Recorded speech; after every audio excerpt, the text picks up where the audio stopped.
سوال ما این است که برنامه‌ای که شما برای فعالیت بیرژه فوند آسیای مرکزی پیشنهاد کرده چه امکانیت‌ها رو برای آنهایی که میخوان سهمیه‌های شرکت را فراهم می‌برند؟ یعنی یک شهروند تاجیکستان میتواند از همینجا به واسطه مثلا سهمیه‌های هم شرکت‌های تاجیکستانی و هم خارجی را خریداری بکنه؟ That is completely possible depending on how the connectivity is done.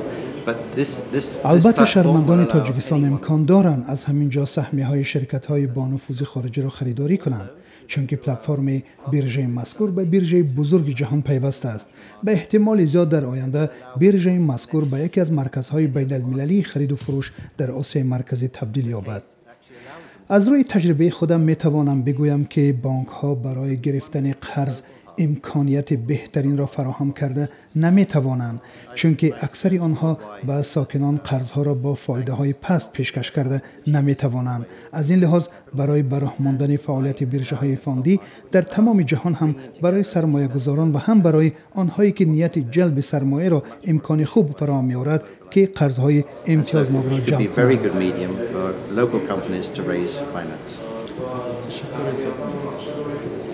Okay, pleasure. Thank you.